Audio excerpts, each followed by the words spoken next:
Bienvenida, bienvenido a esta exploración. Hoy nos metemos de lleno con una figura que, bueno, todos creemos conocer, el bufón, el de la corte, ¿no? Sí, esa imagen, ¿verdad? Ropas de colores, los cascabeles haciendo piruetas. Justo esa. Pero claro, una cosa es la imagen popular y otra, la realidad histórica. ¿Quiénes eran de verdad? ¿Simples, entretenedores o había algo más? Mucho más, mucho más. Tenemos aquí delante fuentes que repasan su historia, y es sorprendente, desde la antigua Roma hasta ejemplos, bueno, casi de nuestros días. ¿Ostras, tan atrás? Sí, sí.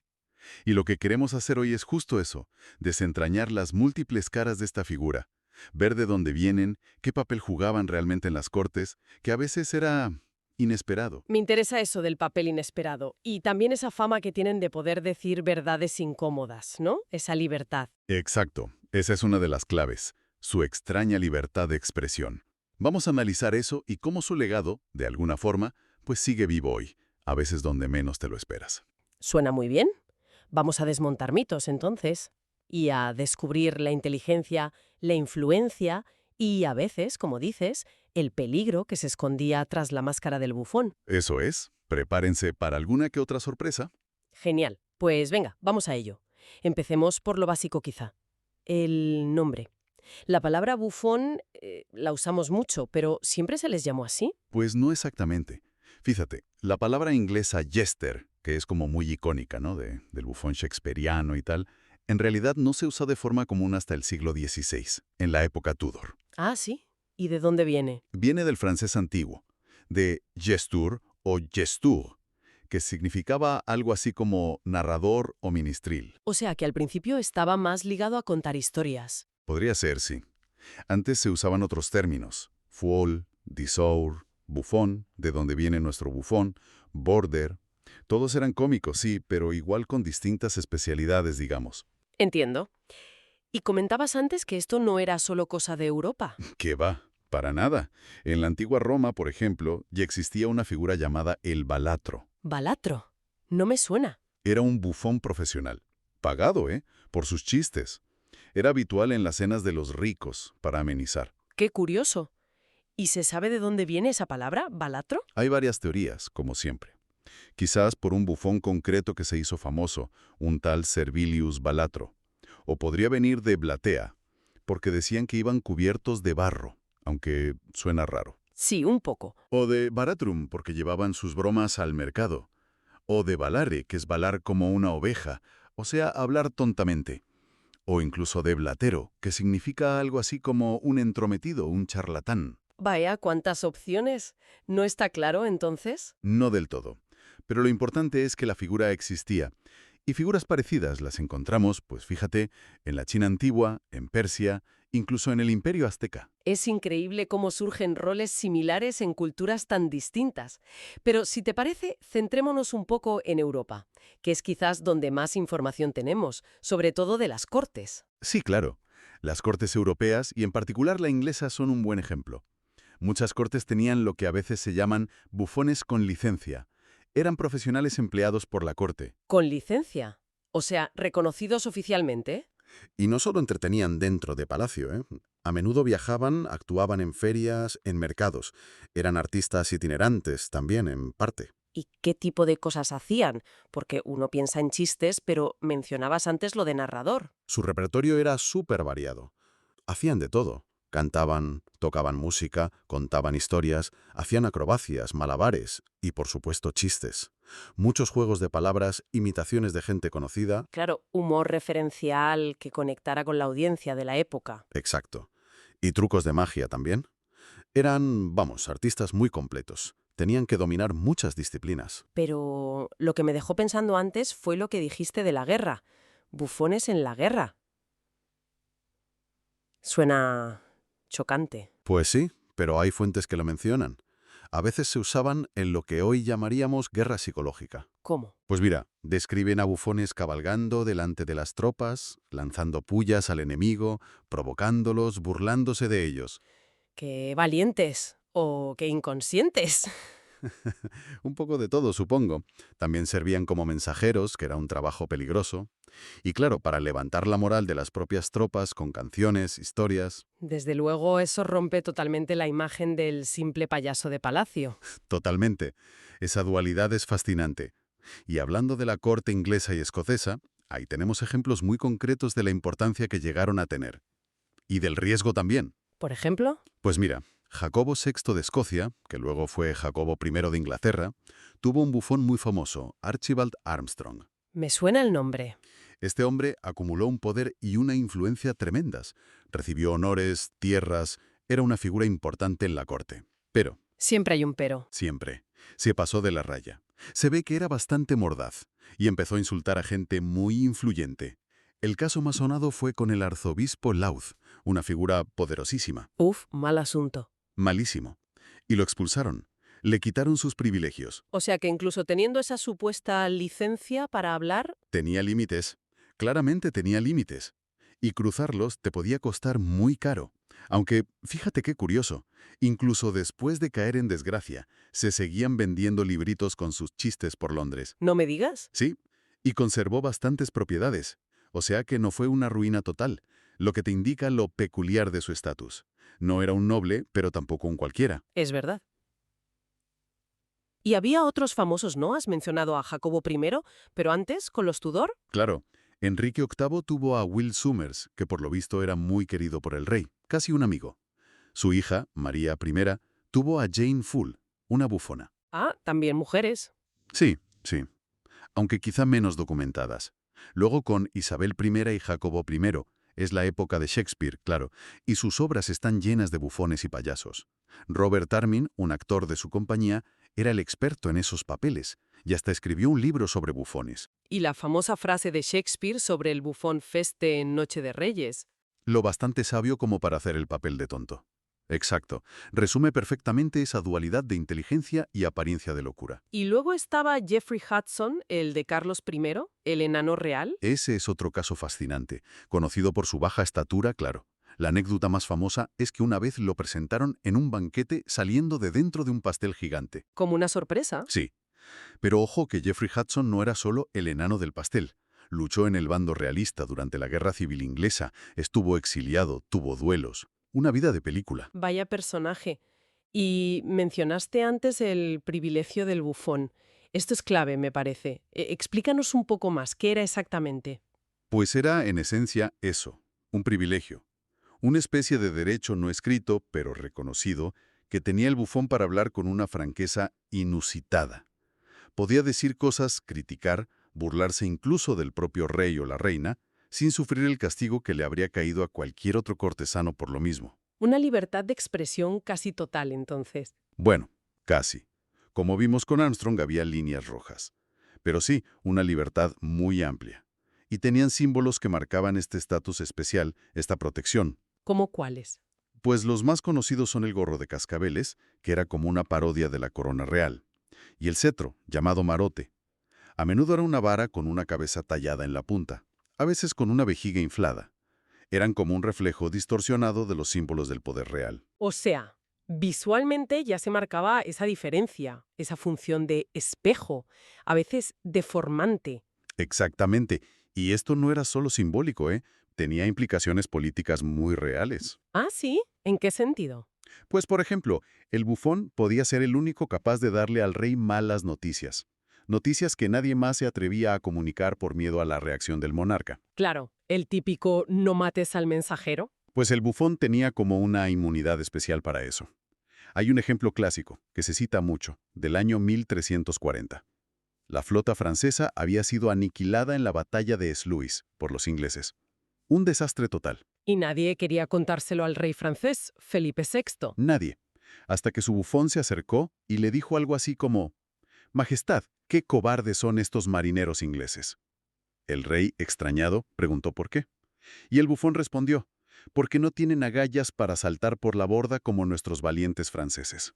Qué manera de decirlo. Es brillante y terrible a la vez. ¿Verdad? Usó la ironía más mordaz para comunicar la derrota sin decir directamente «hemos perdido». Hacía falta mucha inteligencia y mucho valor también. Desde luego. Usar el humor como vehículo para verdades tan duras es una habilidad increíble. Y no solo se usaba en la política cortesana. Figuras como Martín Lutero, fíjate, invocaron explícitamente este privilegio del bufón. Lutero, el reformador religioso. El mismo.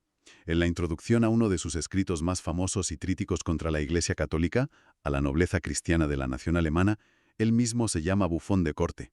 Y usa esa licencia para lanzar propuestas súper provocadoras en la época, como sugerir que los monjes rompieran sus votos de castidad. O sea, que se ponía la máscara del loco o del bufón para poder decir lo que, dicho en serio, habría sido quizás demasiado escandaloso o peligroso. Exactamente. Era una estrategia retórica muy hábil. Usar el rol del bufón para permitirse una crítica radical. Fascinante. Entonces, tenemos esta figura tan compleja, tan importante. ¿Y qué pasa con ella? ¿Cómo desaparece esta tradición tan arraigada? O quizás no desaparece del todo. Bueno, es un declive gradual, con diferencias según el país. En Inglaterra, que hemos tomado como referencia, después de la Guerra Civil y la restauración de la monarquía con Carlos II, el puesto oficial de bufón de corte como tal no se reinstauró. ¿Y por qué? Ya no hacía falta. Carlos II era un gran mecenas del teatro, de la comedia teatral. Quizás esa función de entretenimiento y crítica social pasó más a los escenarios públicos. Aunque, ojo, hay detalles curiosos. Samuel Pepys, el famoso diarista, anotó que un tal Thomas Killigrew, que era un favorito del rey, recibía una asignación económica del guardarropa real por el gorro y los cascabeles bajo el título de bufón o juglar del rey. Anda.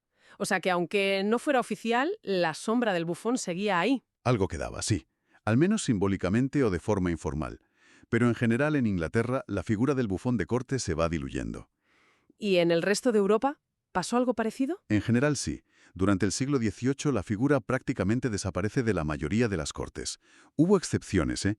En Rusia, en España, en algunos principados alemanes, aguantaron un poco más. ¿Y qué pasó en sitios como Francia o Italia, con tanta tradición teatral? Pues ahí evolucionó. Se transformó en las figuras de la comedia del arte, por ejemplo.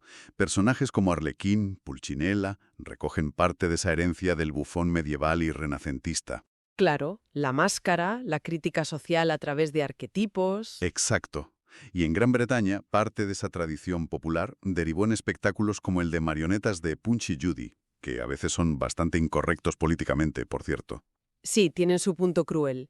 Y en Francia supongo que la Revolución Francesa. Le dio la puntilla, claro. Al abolir la monarquía, desapareció el contexto principal del bufón de corte. Pero aunque la figura del bufón oficial decayera en las cortes principales, eso no significa que desapareciera la función o el arquetipo, ¿no? Mencionabas otros lugares. Para nada. El arquetipo es muy potente y sobrevive de otras formas. En Polonia, por ejemplo, tienen a Stańczyk. Stańczyk. Sí, fue un bufón de la corte polaca en el siglo XVI más o menos, contemporáneo de Will Sommers en Inglaterra. Y es una figura importantísima en la historia y la cultura polacas. ¿Por qué? ¿Qué tenía de especial? Era famosísimo por su inteligencia y sus agudos comentarios políticos. Hay muchos cuadros y leyendas sobre él. Se ha convertido en un símbolo de la conciencia crítica de la nación frente al poder, del sabio que ve más allá bajo la apariencia de bufón. Qué interesante cómo una figura así se convierte en símbolo nacional. Mucho. Y en Alemania tienes el caso de Till y Eulenspiegel. Ah, ese sí me suena más. Un personaje del folclore, ¿no? Exacto. Un pícaro legendario de la Baja Edad Media, famoso por sus bromas y por poner en evidencia la estupidez o la hipocresía de la gente, a menudo de los poderosos. Y su figura sigue muy viva, especialmente en el carnaval, el Fasching, pues en muchas zonas de Alemania, durante el carnaval, hay discursos satíricos a menudo en dialecto, donde se critica a los políticos, a las figuras públicas. Es como si Till Eulenspiegel, el bufón por excelencia, presidiera la fiesta y se usara su espíritu para esa catarsis colectiva de crítica a través del humor. Un bufón moderno, digamos. Es una conexión directa muy clara y hablando de conexiones, en España tenemos una imagen muy potente de los bufones gracias a la pintura, ¿verdad? Sí, sobre todo a Velázquez. En la corte española del siglo XVII era bastante común emplear a personas con enanismo y a veces con otras particularidades físicas como bufones o gente de placer. Los famosos bufones de Velázquez. Exacto. El cuadro más famoso es Las Meninas, claro, donde aparecen dos, María Bárbola, que era alemana y tenía hidrocefalia, y Nicolasito Pertusato, que era italiano. Impresionante cómo los incluye en esa escena tan íntima y compleja. Y no son los únicos. Velázquez pintó varios retratos de otros bufones y enanos de la corte, como el de El príncipe Baltasar Carlos con un enano. Son retratos con una dignidad y una profundidad psicológica tremendas, por cierto. Sí, no los pinta como simples caricaturas. Para nada. Esto nos muestra otra faceta, quizás más ligada al entretenimiento a través de lo que en la época se consideraba curioso o exótico.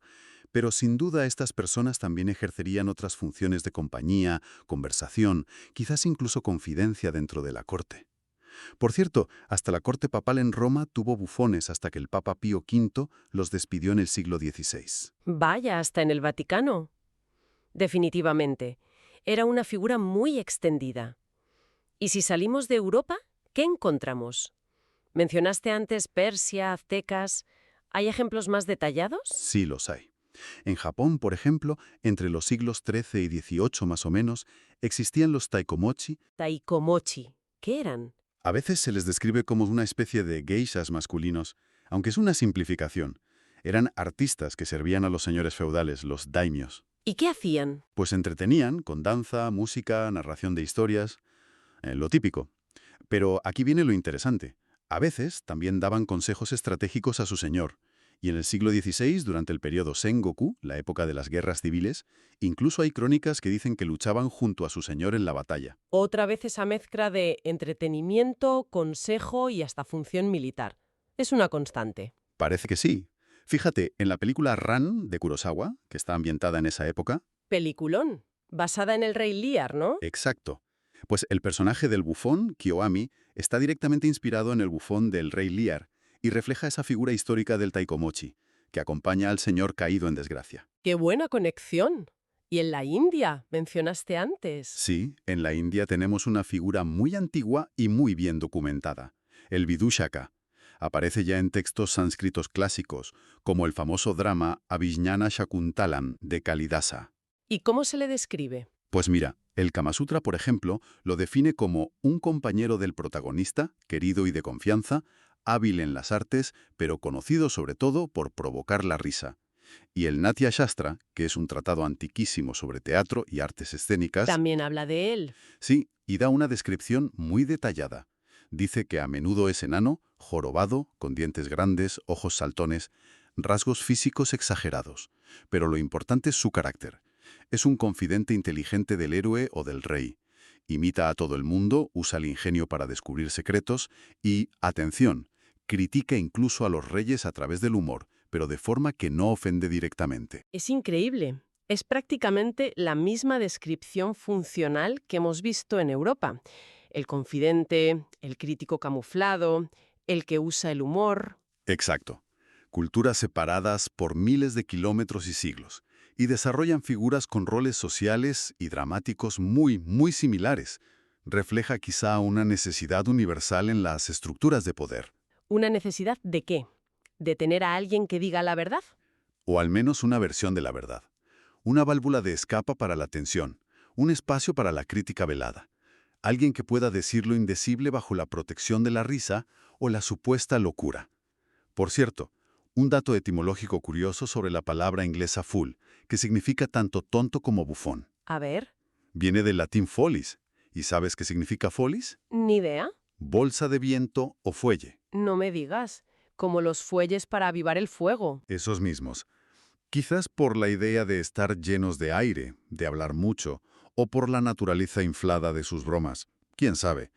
Pero es una etimología curiosa. Muy curiosa, sí. Entonces, hemos recorrido historia, geografías, y hoy en día, ¿qué queda de todo esto? Aparte de que usemos bufón como insulto, claro. Bueno, ese uso peyorativo de bufón en inglés, viene, por cierto, del italiano buffare, que era el gesto de inflar las mejillas.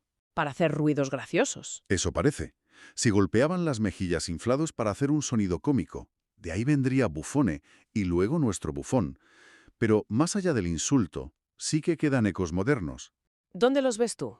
Pues, por ejemplo, en la tradición de los carnavales que mencionamos antes, en Alemania, Renania o Borgoña, o en figuras similares en los Países Bajos y Bélgica, los Tumprouters en Brabante, los Buteredners en Limburgo, los Ugwors en Zelanda. ¿Y qué hace Mespasquiguras? Son personas que, durante el carnaval o fiestas locales, suben a un estrado, a veces literalmente un tonel, de ahí algunos nombres, y dan un discurso cómico, normalmente en dialecto, repasando la actualidad del año, metiéndose con los políticos locales, con las costumbres.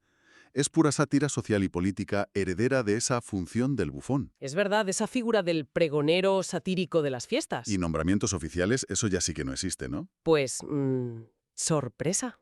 No del todo.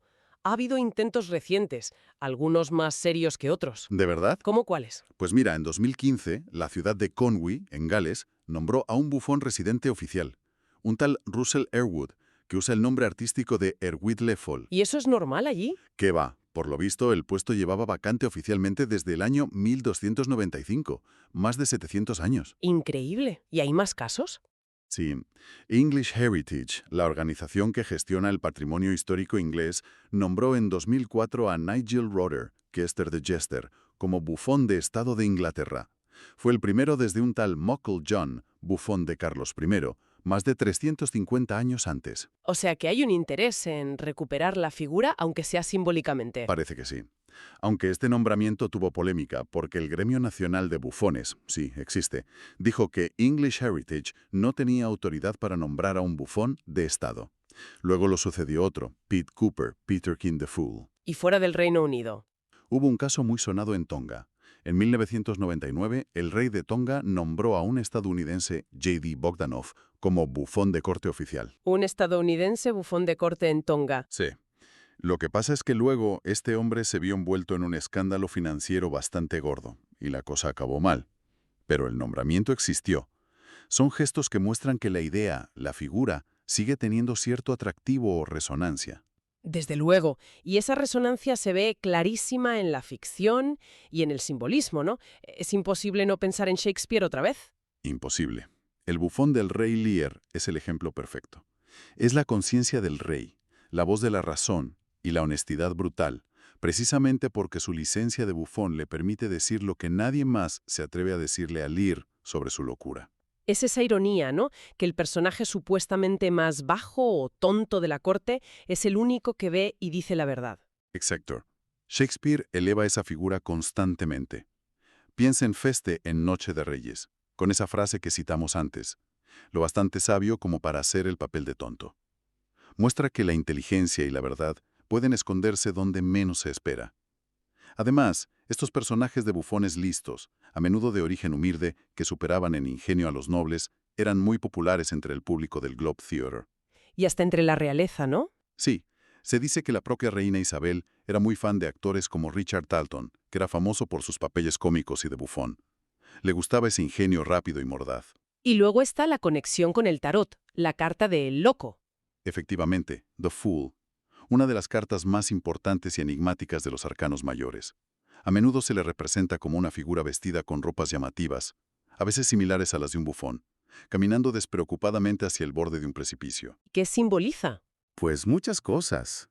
El inicio de un viaje, la inocencia, la espontaneidad, la fe ciega, pero también el riesgo, la posibilidad de caer en la locura, literal o figurada, la necesidad de dar un salto al vacío.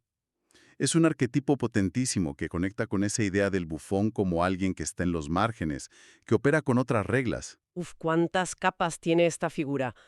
Definitivamente hemos ido mucho más allá de los cascabeles y las piruetas. Totalmente. Si recapitulamos, hemos visto que el bufón era muchísimo más que un simple payaso.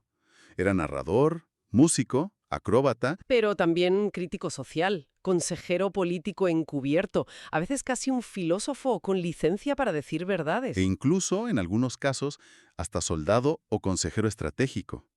Hemos viajado desde los balatrones romanos y los vidushakas indios hasta Stanchik en Polonia o estos intentos modernos de revivir el título en Gales o Inglaterra. La constante que veo es esa complejidad oculta, esa inteligencia disfrazada de locura o simpleza, y sobre todo esa función tan particular de hablarle al poder de una manera que nadie más podía. Yo creo que esa es la clave. La figura del bufón nos recuerda la necesidad quizá inherente a cualquier estructura de poder de tener un espacio, aunque sea pequeño, controlado, para la crítica, para la verdad incómoda. Y el humor, la risa, la aparente locura, eran el vehículo y el escudo. El famoso privilegio del bufón.